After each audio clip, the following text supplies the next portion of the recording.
萧家、萧炎。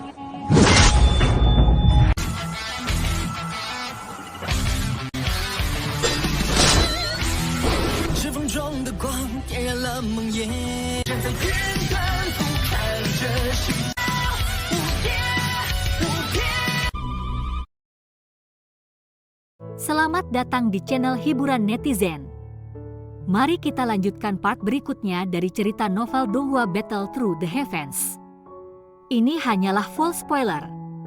Tanpa banyak kata demi menghemat kuota, segera kita mulai isi ceritanya. Ruang di depan dokter peri kecil anehnya menjadi jauh lebih terdistorsi dengan transformasi matanya.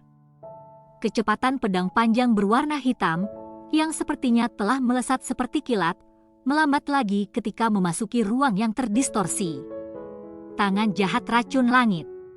Sebuah suara yang hampa emosi apapun diludahkan keluar dari mulut dokter peri kecil. Segera Douki keabu-abuan dan ungu melonjak keluar dari tubuhnya. Langsung membentuk dua tangan Douki yang sangat besar. Tangan Douki ini diperpanjang dan segera meraih pedang panjang kabut hitam. Pedang kabut hitam besar mengalami kesulitan menembus lebih jauh setelah menghadapi perlawanan semacam itu. Namun aura pedang yang tajam, gelap, dingin di ujungnya menyebabkan kulit dokter peri kecil memancarkan gelombang rasa sakit yang menusuk. Setelah menelan semangat pelindung Xuan, kekuatan Han Feng lebih besar dari miliknya. Itu secara alami tidak lagi rileks seperti di masa lalu untuk memblokirnya. Lagi pula setiap tingkat bintang dalam kelas Douzong adalah celah yang sangat besar. Itu cukup sulit untuk melampauinya. Tangan Douki ungu keabu-abuan dan pedang panjang kabut hitam turun ke jalan buntu. Sesaat kemudian, kilatan dingin berkedip melalui mata dokter peri kecil. Segel di tangannya tiba-tiba berubah dan tangisan lembut meludah dari mulutnya. Teriakan itu baru saja terdengar ketika tangan Douki besar diperluas. Segera salah satu dari mereka meraih ujung pedang sementara yang lain meraih gagangnya. Douki ungu keabu-abuan yang sangat korosif dengan cepat mengepung pedang. Setelah itu, pedang itu tiba-tiba patah. Retak. Suara jernih terdengar di langit. Orang bisa melihat bahwa pedang panjang kabut hitam besar telah dipecah menjadi dua oleh dokter peri kecil. Kekuatan Douki dan spiritual yang terkandung di dalamnya dengan cepat terkikis oleh Douki berwarna keabu-abuan. Tubuh Han Feng juga bergetar ketika pedang panjang kabut hitam dihancurkan secara brutal oleh dokter peri kecil. Tenggorokannya mengeluarkan suara samar saat dia tertawa dengan cara gelap. Benar-benar tidak dapat mengatakan bahwa seorang wanita sepertimu akan memiliki taktik yang sangat kuat. Namun meski telah menghancurkan pedang rohku, sepertinya roh berkilauan itu telah memberimu waktu yang sulit, kan? Wajah dokter peri kecil itu dingin dan acuh tak acuh. Dia mengabaikan kata-kata Han Feng. Tangannya yang lembut yang membentuk segel bergetar dengan lembut beberapa kali. Cahaya pedang roh yang tidak biasa kebanyakan mengabaikan pertahanan Douki-nya dan malah menyerang arwahnya. Seandainya dia bukan elit Douzong dan tidak memiliki kekuatan spiritual yang besar, kemungkinan dia akan mengalami luka serius kali ini. Douki perlahan berputar di tangan dokter peri kecil. Rasa sakit dan mati rasa yang menusuk secara bertahap memucat. Matanya melirik Xiaoyan yang menaruh semua perhatiannya pada menggabungkan teratai api. Akhirnya dia menghela nafas lega setelah merasakan bahwa lotus api di tangan Xiaoyan sedang menggumpal menjadi bentuk embrio. Pada saat ini Han Feng sama merasakan getaran energi menakutkan menyebar dari tangan Xiaoyan. Ekspresinya sedikit berubah. Dengan sedikit gerakan tubuhnya langsung menghilang dari tempat dia sebelumnya. Dia muncul lagi tidak terlalu jauh dari Xiaoyan. Namun sebelum dia bisa maju lagi, sosok anggun muncul di depannya seperti belatung di tulang tarsal. Dia mengayunkan kuku tajam ke abu-abuannya. Mereka dengan lembut memotong langit saat mereka menembus dadanya. Hati Han Feng menjadi marah setelah tubuhnya diblokir. Langkahnya dengan lembut melangkah ke samping, menghindari serangan dokter peri kecil. Seketika sosoknya melintas dan sekali lagi bergegas menuju Xiaoyan tanpa menyerah. Namun dia hanya mengambil beberapa langkah ketika dokter peri kecil sekali lagi muncul di depannya. Ini berlanjut beberapa kali menyebabkan wajah Han Feng dipenuhi dengan warna kehijauan. Dia mengeluarkan teriakan dingin dan Dou Qi kuat melonjak keluar, bepergian ke segala arah. Angin dari tinjunya terdengar seperti guntur menyerang karena membentuk badai gelap dingin yang menyapu menuju peri dokter kecil. Dokter peri kecil tidak berani meremehkan sedikit pun serangan marah Han Feng. Dou Qi dalam tubuhnya diedarkan ke kecepatan maksimumnya. Membatalkan segel tubuh racun bijaksana juga menyebabkan racun dalam Dou Qi-nya menjadi lebih kuat. Racun ini adalah yang paling ditakuti oleh Han Feng.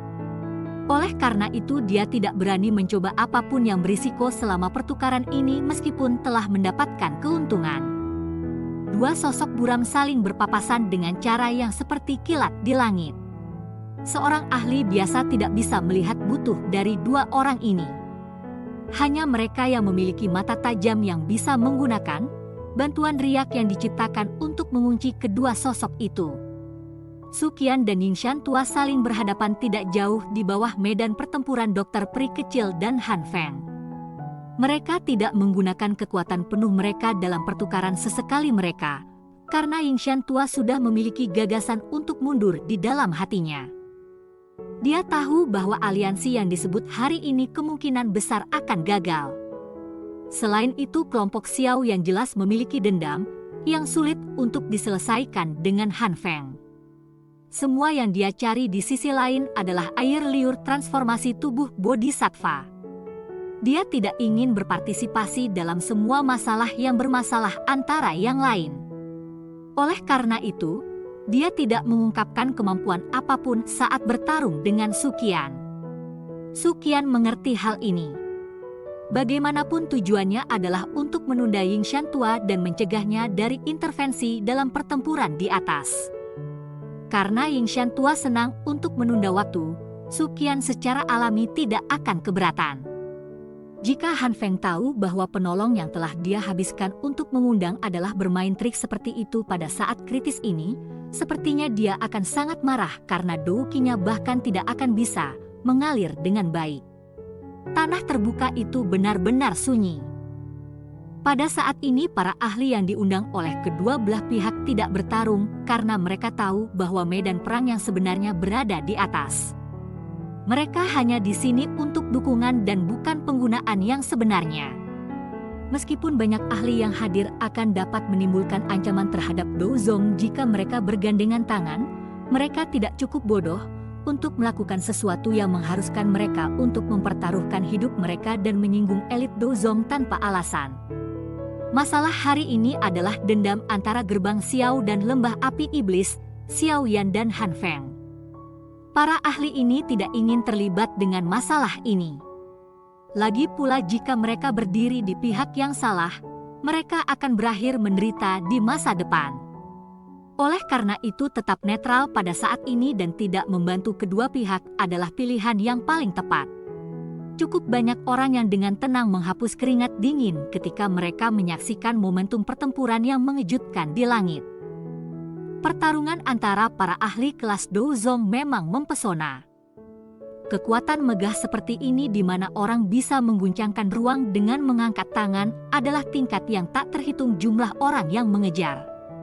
Sebuah ledakan energi yang intens bergema di langit dengan kembang api Dou Qi yang kental disertai badai kuat seperti riak saat itu menyebar.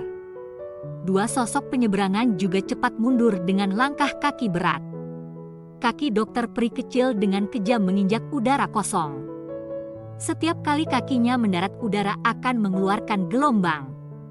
Ini berlanjut selama lebih dari selusin langkah sebelum dokter peri kecil akhirnya menstabilkan tubuhnya. Dia dengan lembut menghirup dan menghembuskannya beberapa kali, menyeka benang darah di sudut mulutnya dan mengangkat kepalanya. Tatapannya dingin saat dia memelototi Han Feng di sisi berlawanan dengan lengan bajunya hancur. Dibandingkan dengan dokter peri kecil, penampilan Han Feng sedikit menyedihkan. Secara keseluruhan, Bagaimanapun luka-lukanya jauh lebih ringan daripada luka dokter peri kecil setelah pertempuran yang menakjubkan sebelumnya. Kekuatannya sudah melebihi dokter peri kecil setelah menelan roh pelindung Xuan. Nafas dokter peri kecil itu perlahan tenang. Senyum dingin berangsur muncul di wajahnya. Dia bisa merasakan energi yang luar biasa liar dan penuh kekerasan, energi panas yang menakutkan merentang tidak jauh di belakangnya. Menggeser matanya sedikit, dia bisa melihat bahwa Xiao Yan mengepakkan sayap tulangnya untuk tetap tergantung di udara tidak jauh di belakangnya. Sebuah lotus api 3 berwarna perlahan diputar di atas telapak tangannya. Ruang di sekitarnya membentuk benang retak spasial saat benda kecil ini berputar. Xiao Yan mengangguk ke dokter peri kecil setelah melihat dia menangkap matanya. Mulutnya dengan lembut bergerak.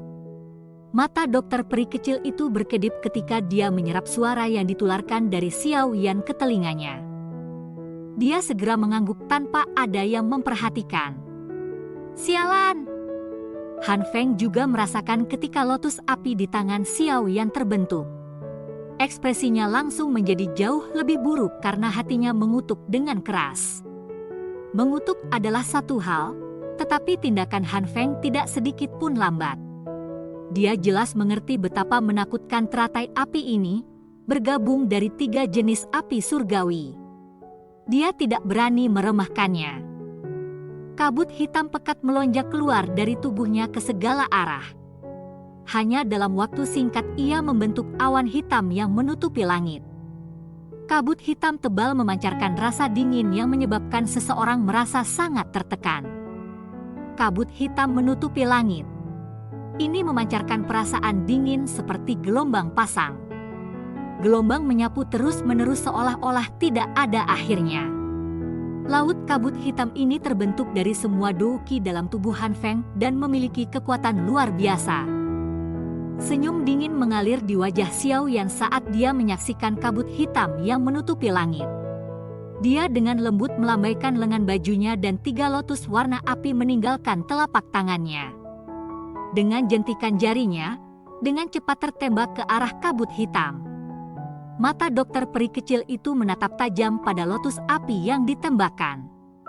Dia tiba-tiba menggigit ujung lidahnya ketika melewati kepalanya. Darah segar yang mengandung sedikit ungu, diludahkan sebelum dilekatkan ke bagian teratai api. Cepat dan tarik. Hati Xiao Li terkejut ketika melihat teratai api di tangan Xiao Yan terbang keluar. Dia segera menarik Ziyan di sampingnya dan buru-buru lari. Dia tahu betapa menakutkan kekuatan teratai api itu. Su Mei dan yang lainnya terkejut saat mendengar teriakan Xiao Li. Mereka tidak ragu-ragu karena mereka semua dengan cepat mundur keluar dari lembah seperti kelinci. Beberapa ahli dan pemimpin fraksi di tanah terbuka juga mengikuti. Namun beberapa orang yang lebih berhati-hati ragu-ragu dan menolak untuk mengikuti. Ketakutan mereka mungkin jatuh karena perangkap. Kelompok Xiao Li baru saja bergegas keluar dari lembah ketika 3 lotus api berwarna di langit membawa ekor api yang indah, menabrak kabut dingin yang meresap ke langit. Keheningan berlanjut sesaat setelah lotus api bergegas masuk ke wilayah kabut hitam. Setelah itu ledakan jiwa tiba-tiba bergema dari kabut hitam. Gelombang api yang menakutkan, setinggi 1000 kaki tiba-tiba menyebar dari kabut hitam.